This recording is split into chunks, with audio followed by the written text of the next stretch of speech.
Cada profissional deve reconhecer seu papel nesse processo de inclusão escolar, pois tem uma função diferenciada do professor e não deve, de maneira alguma, ocupar o lugar do professor, ou seja, substituí-lo na sua ausência. A função do professor não é tão somente ensinar, mas a do intérprete é apenas interpretar. Lacerda et al.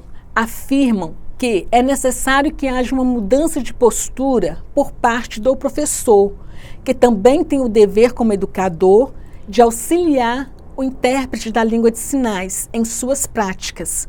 Se o professor não assumir práticas que favoreçam a atuação do intérprete da Libras, consequentemente, a compreensão do aluno surdo ficará comprometida.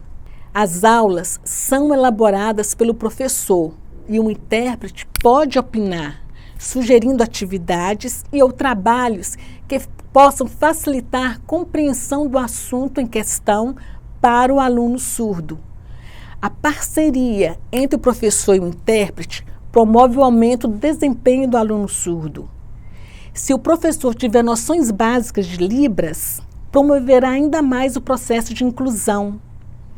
Interpretar é tomar decisão, incutir informações não por quantidade volumétrica, mas de compactar e extrair o máximo de significado mediante a limitação de tempo e processamento das falas no discurso.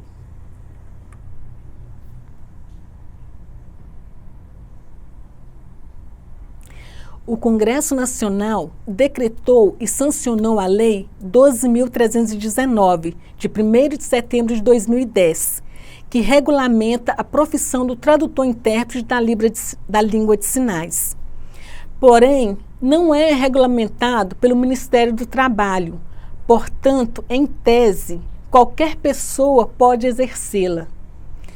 Não basta apenas que as escolas e as faculdades coloquem a Libras como mais uma disciplina.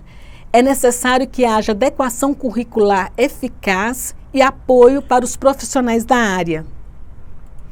Interpretar envolve um ato cognitivo-linguístico, ou seja, é um processo em que o intérprete estará diante da pessoa que apresentam intenções comunicativas específicas e que utilizam línguas diferentes. Está completamente envolvido na interação comunicativa, social e cultural, com poder completo para influenciar o objeto e o produto da interpretação.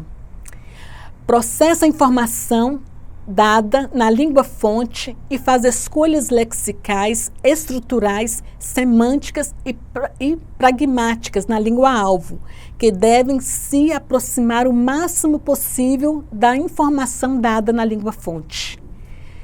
É o profissional que domina a língua de sinais e a língua falada do país e que é qualificado para desempenhar a função de intérprete. Deve dominar a Libras e a língua portuguesa. Ele também pode dominar outras línguas, como o inglês, o espanhol, a língua de sinais americanas e fazer a interpretação da Libras ou vice-versa. Quando há carência de intérpretes da língua de sinais, a interação entre surdos e pessoas que desconhecem a língua de sinais fica prejudicada. O surdo não participam de vários tipos de atividades sociais, educacionais, culturais e políticas, não conseguem avançar em termos educacionais, ficam desmotivados a participar de encontros, reuniões, etc. Não têm acesso a discussões e informações veiculadas na língua falada, sendo, portanto, excluídos da interação social, cultural e política, sem direito ao exercício de sua cidadania. Os surdos não se fazem ouvir. Os ouvintes que não dominam a língua de sinais não conseguem se comunicar com os surdos. O que fazer? O que é possível fazer? Primeiro, investigação sobre todos os serviços de intérpretes existentes, oficiais e extraoficiais, Criação de leis sobre o direito ao serviço de intérprete, reivindicando que a sociedade assuma a responsabilidade desses serviços. Reconhecimento da profissão de intérprete, realização de pesquisas sobre interpretação e as condições de trabalho dos intérpretes. Formação sistemática para os intérpretes, aumento de cursos de língua de sinais, criação de programas para a formação de novos intérpretes, cursos que orientem aos surdos como e quando usarem os serviços do intérprete.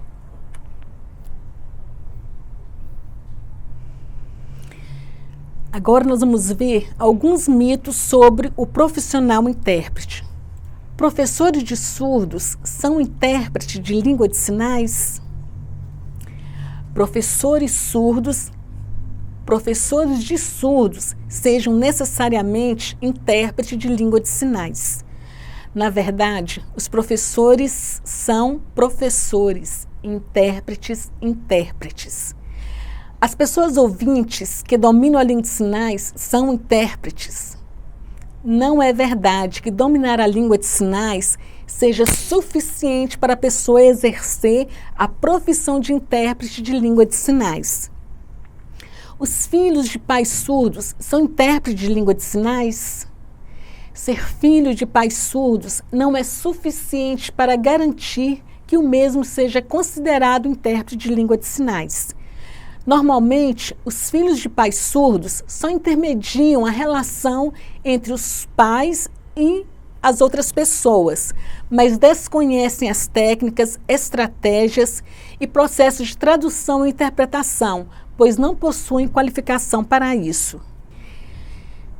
Outro mito: as línguas de sinais possuem falha em sua organização gramatical, afinal são derivadas das línguas orais. Não possuem estrutura própria e são inferiores em relação às línguas orais. Não é verdade. A Libras é uma língua independente da língua falada. Possui estrutura tal qual, independente das normas exigidas na língua escrita oral. Recentes pesquisas confirmam que as línguas de sinais não é apenas um conjunto de sinais a serem expressos, mas uma nova modalidade da língua moderna.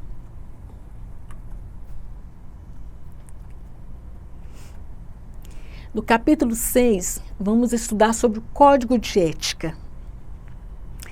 O Código de Ética é um instrumento que orienta o profissional intérprete na sua atuação. O intérprete tem a responsabilidade pela veracidade e fidelidade das informações. Ética deve estar na essência desse profissional. É descrito o Código de Ética, que é parte integrante do regimento interno do Departamento Nacional de Intérpretes da FENEIS. No capítulo 1 do Código de Ética, nós vamos ver os princípios fundamentais. No artigo 1º, são deveres fundamentais do intérprete. Primeiro, ser uma pessoa de alto caráter moral, honesto, consciente, confidente e de equilíbrio emocional. Ele guardará informações confidenciais e não poderá trair confidências. Segundo, manter uma atitude imparcial durante o transcurso da interpretação, evitando interferências e opiniões próprias, a menos que seja requerido pelo grupo a fazê-lo. Terceiro, interpretar fielmente e com a melhor de sua habilidade, sempre transmitindo o pensamento, a intenção e o espírito do palestrante.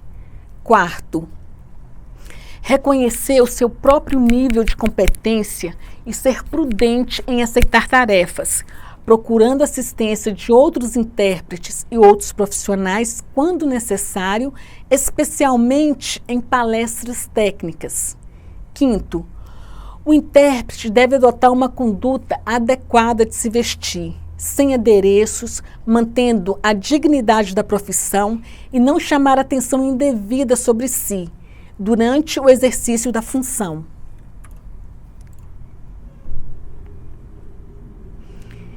No capítulo 2, nós vamos ver a relação com o contratante de serviço. Então, sexto parágrafo. O intérprete deve ser remunerado por serviços prestados e se dispor a providenciar serviços de interpretação em situações onde fundos não são possíveis. Sétimo, acordos em níveis profissionais devem ter remuneração de acordo com a tabela de cada estado aprovado pela FENES. No capítulo 3, vamos ver a responsabilidade profissional. Oitavo parágrafo.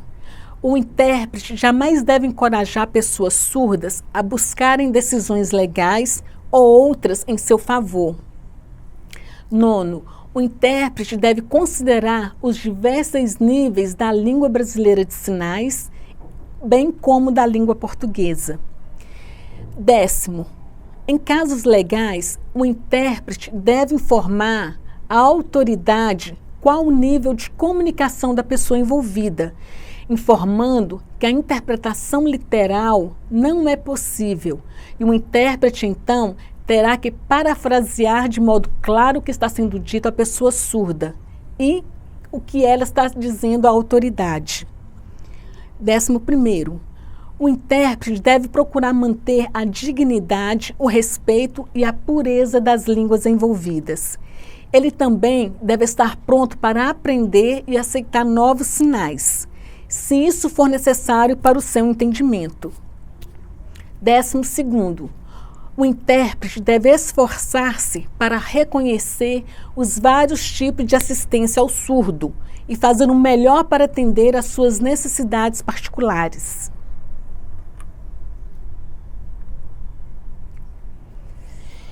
Capítulo 4. Relação com os colegas. 13º parágrafo. Reconhecendo a necessidade para o seu desenvolvimento profissional, o intérprete deve agrupar-se com colegas profissionais, com o propósito de dividir novos conhecimentos de vida e desenvolver suas capacidades expressivas e receptivas em interpretação e tradução. Parágrafo único. O intérprete deve esclarecer ao público no que diz respeito ao surdo, sempre que possível, reconhecendo que muitos equívocos, má informação, têm surgido devido à falta de conhecimento do público sobre a natureza da surdez e a comunicação com o surdo.